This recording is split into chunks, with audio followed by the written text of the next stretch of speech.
Family businesses are different than any other corporation because we're not talking never only about business. We talk about family, we talk about wealth and the business. But family businesses are important for everybody in a country because they are building their communities, they are building the country. So if we want to help them, if you want to protect them, if we want to grow here multi-generational wealth, we need to understand them, we need to see them. And this book is going to give us the language, it's going to give us those lenses to understand them. And therefore everybody can help them to grow and make our communities and country economically more powerful. Every family business carries two discussions, the one in the board meeting room and the one home. What remains unsaid home is said at the office and needs to be said at the office. Someone, Katalin Orosz, just released a book with Nemira called Afaceri, Familie, Family Businesses, and we are now with her. We have the great honor to be with her after 2 decades spent between Romania and Canada to talk about this book, which is launching now. Hi, Katalin. Hi. It's a great pleasure to have you here today to discuss with us. And I have a first question for you, an easy one. Let's start with you. Like, who are you? What have you done? I've seen that you've lived 2 decades between Canada and Romania. You've studied in Canada. Can you please tell us a bit about you? So I'm in sales. So I'm a natural born salesperson. I had 10 years of career here in Romania in top management, and then I did my MBA in Montreal. And then I started working there because the adventure was too good not to continue in Canada. It was a lovely, and I am very, very humbled and I'm very grateful to Canada that adopted me. And then, of course, that I started to have my own family. I have 2 kids. My father and my mother, they started to age, and we decided to come back to Romania. Okay. So the family should be together. Unfortunately, I lost my mother and I couldn't even say goodbye to her. So that was the decision maker for us to return to Romania. And of course that we started immediately to be business consultants because that was our comfort zone. And we ended up working with family businesses by chance. And we realized that some of the things that they should work, they were not working. And that's when the journey and the research started. So why? What is the difference between a normal company or a different company and a family company? And this is how we landed with Family Farm Institute in Boston, Lumina Learning in London. So for 2 years, we are taking classes and we are learning, and while continuing to advise family businesses, mostly in business, but also in succession and in family, and a little bit of financial education to understand the wealth part. And what brought you back to Romania besides family? Was it for you like a challenge, let's say, because after a while in Canada, that's a big change as well to come back to Romania? If it was a while ago, what made you come back? It was just about the family, honestly. We love Canada and we are very grateful for that adventure. And my kids, they were born there. I love the multicultural part of it, the food. So we love that part. But you do realize that the biggest gift I can give to my kids is to be with their grandparents. So of course that now when I see my daughter cooking with the grandma, that's just something that we couldn't have had in Canada. So it's as easy. I know everybody is trying to see, if there's an angle. We still have our house there. We still have our friends, but our life right now is here, and we love it. This is great. We can call you a repatriate, as they say here. Exactly. Yeah. I am a repatriate. This is really nice. And talking about this book, Afaceri, Familie, family businesses. So you've worked a while with family businesses in Romania. And from which point did you say, okay, let's write a book about it? Because you've seen a lot of common mistakes, a lot of common points between these families. What motivated you to write this book? I think that the most important thing is about the lack of language. So right now we talk about Romanian local businesses or Romanian businesses, but we don't even use the term family business. We don't have the tradition. Our entrepreneurship here in Romania is actually very, very young. Everything started in early 2000. So we do need language, because before strategy and before optimization, we do need to have a shared reality. And that's what I think that we don't have right now in families. So right now, I find Romania as a laboratory. Because there are so many family businesses that they go through the first succession. But on the other hand, there is a huge economic shift also. So from a deficit economy, we are transitioning towards a very competitive market economy. So these two things, they happen in the same time here. And the first succession, globally, the success rate can be around 30%. But here, with the lack of tradition, with the economic transition, I am a little bit worried that it's going to be even less. And we're going to lose amazing businesses, amazing families, and the opportunity to create really multi-generational wealth. So then when should it be like the moment where a family like should have this book on the table? When should it be like for in which situation like you want, like you're a family, you have a family business, you need this book? Now, summer. It's a coffee table book. So I wrote it for the busy entrepreneur. It's very easy. It's like talking with me. Some of my clients, they are saying like, oh my God, I can hear your voice. It's easily written. So it's like a discussion at coffee. I think it is a beautiful font, and it's easily synthesized, to be able to easily synthesize. It's a summer read. So I would say as soon as possible, because at that point is the conversation starting with the family, with the experts, with the employees. So sooner we start the conversation, sooner we start the process, because this is not a task. Changing a family business or doing a succession plan or anything, governance, it's not a task, it's a process. And what is the pain point you faced the most into like transition in family businesses, succession? What is, let's say, the success rate, and what would be like the main issue like families are facing together in this process? I think these are the two biggest problems. First is the succession, because we don't have a tradition with it, and we don't have mechanism and methodology. So succession planning is not like, oh, I'm changing, the name on the organigram. So that's not going to work. And the problem with the succession worldwide, not just in Romania, is that the moment we start to talk about succession, it's talking about irrelevance of the founder, or or even death. So that's why we always push it. Like, maybe we have time. Maybe it's not because I am still young, because I am still powerful, because my mental capacity is there. I understand the market, so I can do this. But the succession is not about death. It's not about irrelevance. It's about responsibility, because it's not going to happen overnight.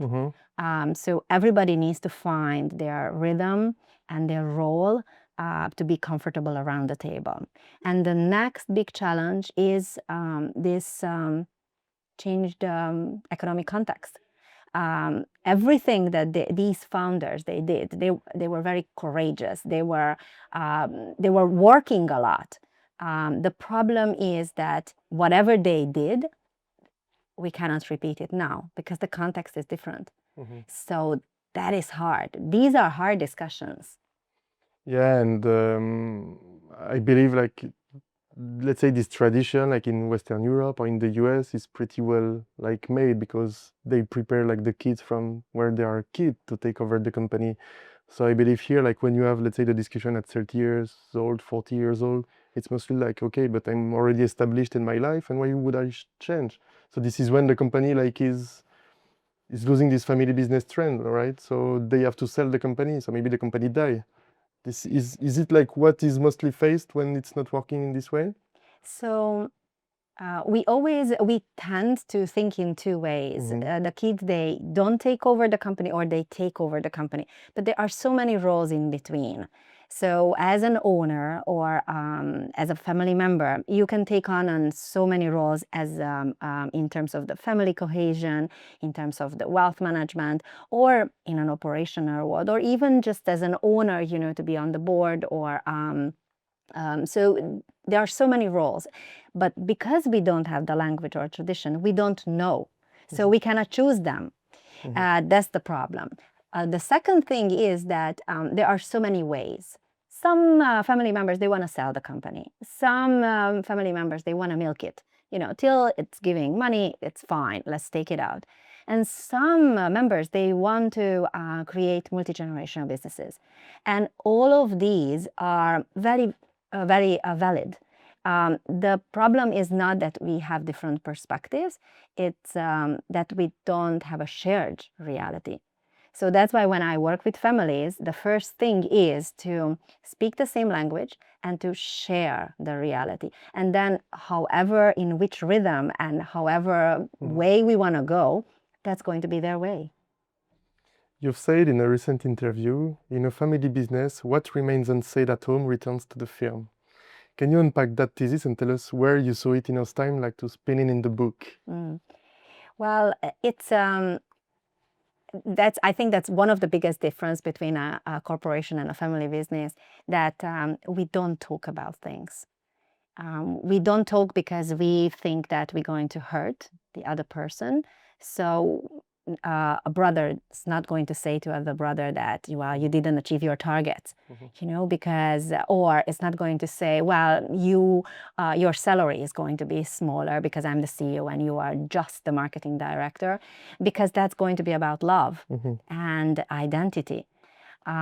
So these are the things that sometimes it's very easy to talk about compliments, what we do right, but when it's about the real feedback, when we need to optimize something or we need to change something, sometimes we don't have the words for it.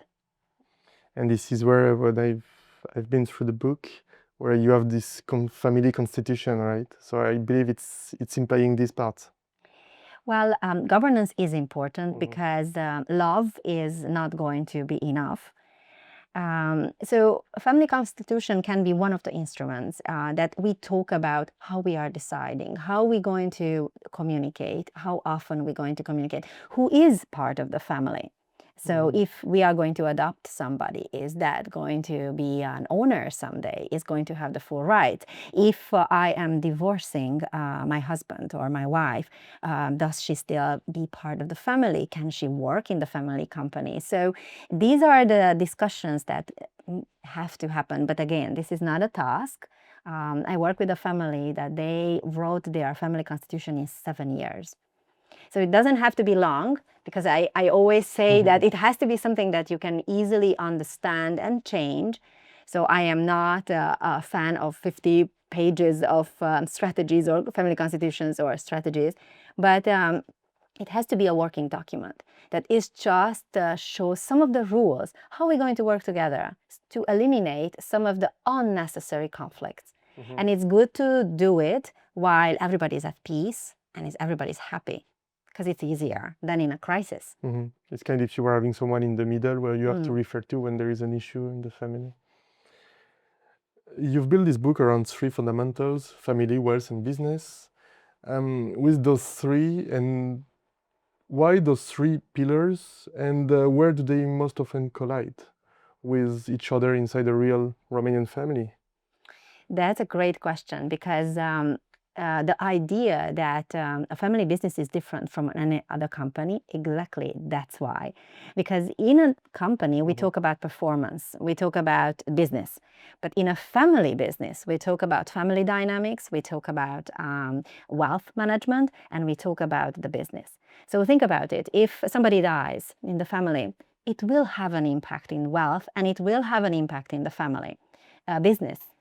If the business doesn't go well or goes really, really well, it's going to change the family dynamics, and it is going to impact the wealth. If somebody gets divorced, it's going to impact the wealth, and then, of course, the family dynamics, and of course, that will go to the business side also. So these 3 dimensions or pillars, or I don't know, I call them circles, they cannot be separated. So we have to have a system thinking to understand the family business. And it's very important for the employees, for any consultant and expert that works with the companies and the family itself. And talking about this dynamic in Romania with this circle, let's say it's pretty new in Romania, this family business trend, because after the collapse of the communism in 1999, it's real like companies started to grow. Now these entrepreneurs, they have, let's say, 50, 60 years old, 70. So this is where like they have this succession like period. What is unique about this Romanian moment compared to Western Europe and Canada, for example? I think that the double transition, so the economic shift and the first succession. So I think that that's what's happening in the same time. And I'm not even talking about AI, which is changing the world. So this double transition, and that's what actually said Mario Stefan in the foreword, that's the part that it hit him the most, because this double transition makes everything much more vulnerable. It's too much to handle.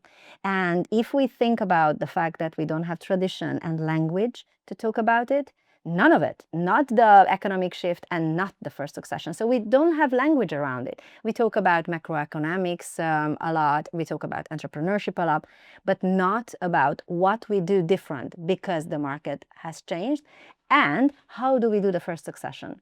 So we don't talk about these two things, which is actually the good thing. The good news is it is under the entrepreneur's control, because we cannot change the war. We cannot change the macroeconomics or the fiscal issues, but we can change what we do inside of our families and family businesses. So from your perspective, what does a good handover look like? What do you mean? I mean, after the succession, how can like the family switch, let's say the founder give the end to the new, let's say, general manager, like his kid, his son, or his daughter? What is a good handover in the family for the I think that in my perspective, and allow me to say that it's a better question, what kind of family we want as a family to build that is going to be sustainable for multi-generation.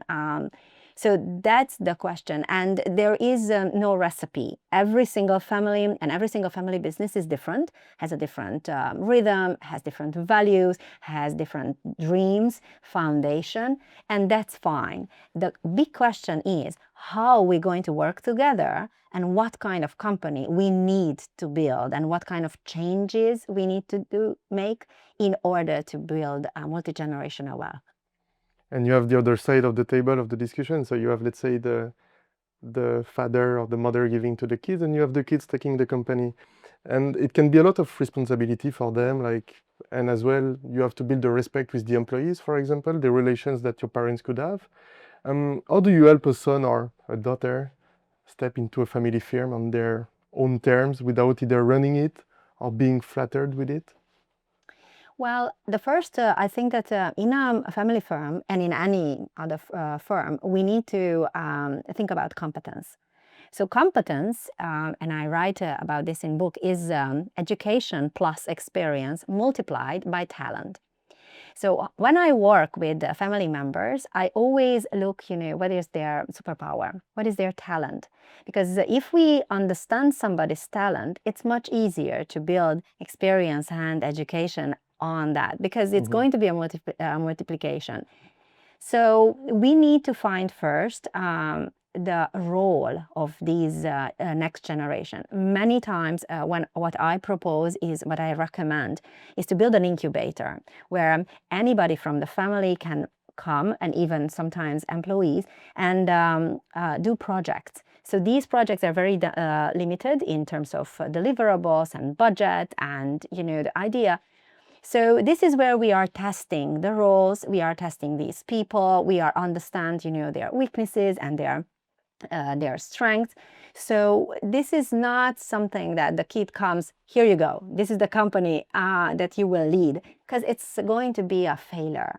It's more about creating value, and first without the function, It's more about the value creation. And then slowly we will find a role where they are very comfortable.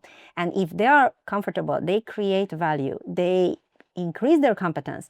The employees, they will feel safe, they will feel respected, and they will respect the family. So it's all about anticipation, preparation. Yes. And wealth is one of the 3 points of your circle, but I think it's the one which is the less spoken in the family. It's not really discussed openly. Why is money the hardest conversation, let's say in a family dinner? And what changes when a family finally have this conversation openly? So I would say two things. One is that during the time of the communism, we always associated, well, the Communist Party associated money with the devil. So the capitalism was really, really bad. So we grew up with thinking that money is bad. But money is not good or bad. What we are doing with money, that can be good or bad. So that's one of the limitations, that we are not really good with talking about money. And the other hand, in any family firm around the globe, when we talk about wealth, when we talk about money, we don't necessarily talk about money, we talk about love. We talk about identity. We talk about our place in the family.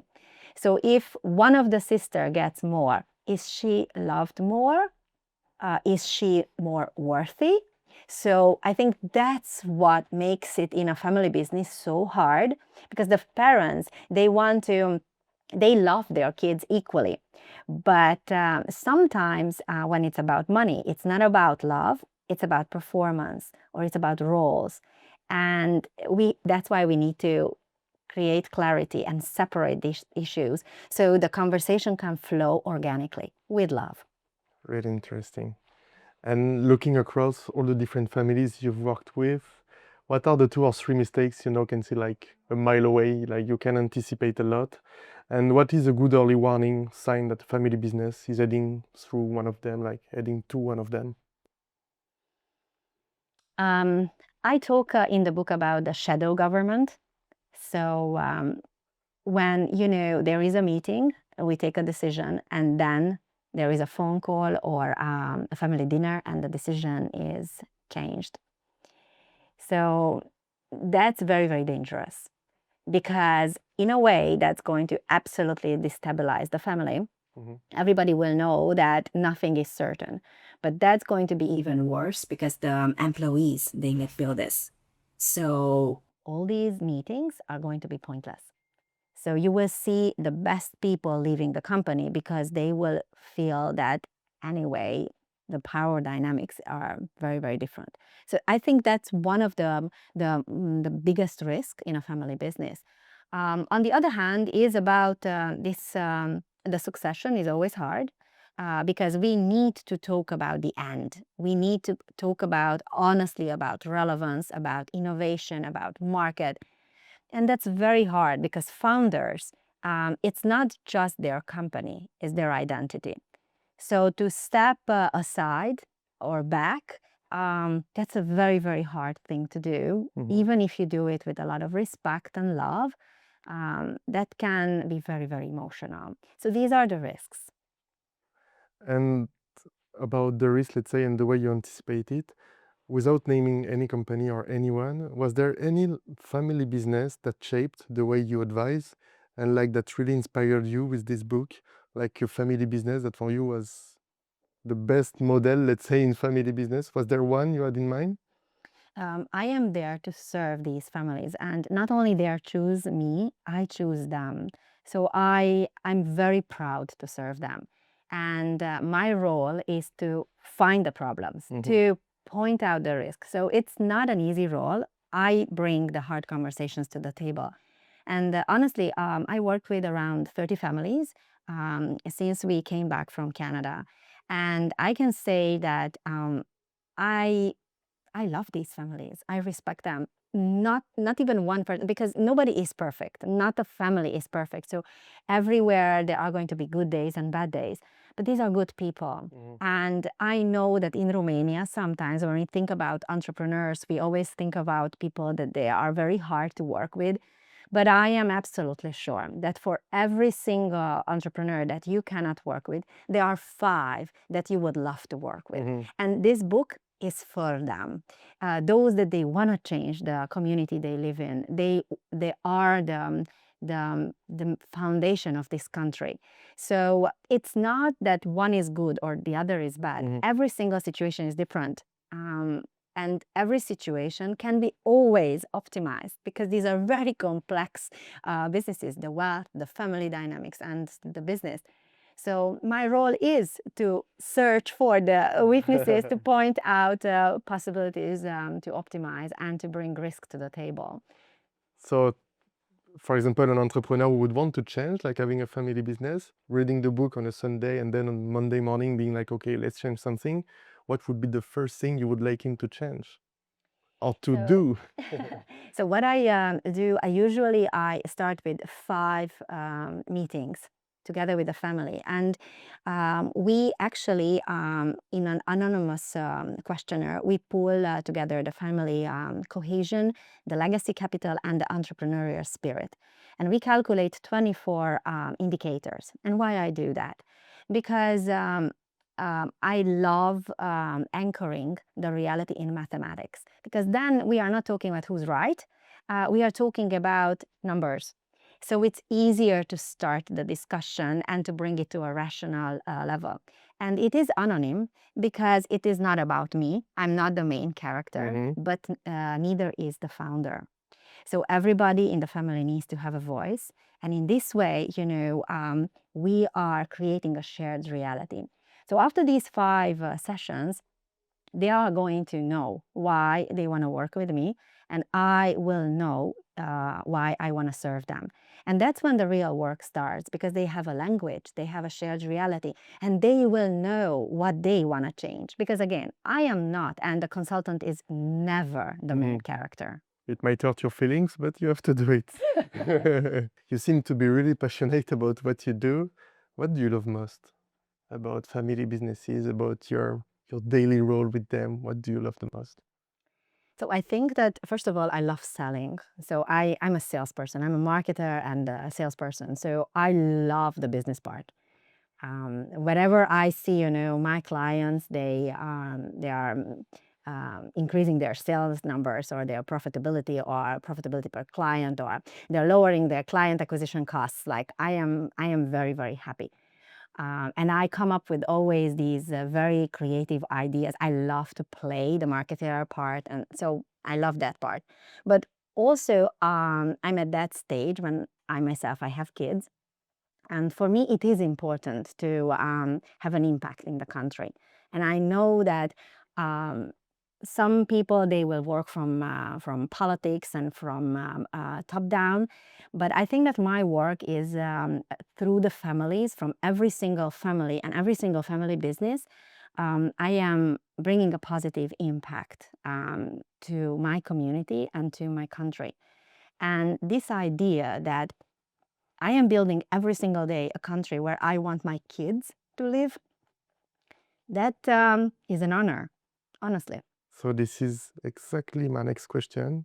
If we come back to this conversation, to this table in 5 years, what would you want to see of change in our Romanian family businesses talk to each other? And what will you be working on to help that happen? Oh, so I have so many plans.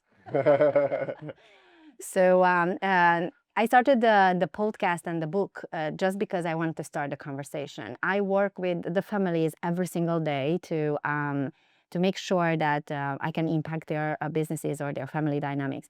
But also what I would like to see is, I'm working with a university now to do a next gen program. So to start with young people, to make them passionate about their family businesses, to see the multiple roles so they have more options to choose from. On the other hand, I would love to start the research project to understand, what are the best practices in the world and how many family businesses and where they are in Romania. So we can start maybe lobbying for legislation, because these families, they build this country. So if we can just change a little bit in their fiscal laws, or I don't know, the tax laws, that would be a huge impact for real businesses, real families, and the employees, so our community. So I do have a lot of plans. Really nice. Thank you very much, Katalin. Usually I do the outro, but I think it'd be good. I will give you the book and I will let you make, let's say, like a 10-second speech, like why should you read the book? If that sounds good to you. 10 seconds, wow. Or maybe 30 seconds if you want, but I think it would be great. Okay. Family businesses are different than any other corporation because we're not talking never only about business. We talk about family, we talk about wealth and the business. But family businesses are important for everybody in a country because they are building their communities, they are building the country. So if we want to help them, if you want to protect them, if we want to grow here multi-generational wealth, we need to understand them, we need to see them. And this book is going to give us the language, it's going to give us those lenses to understand them. And therefore everybody can help them to grow and make our communities and country economically more powerful.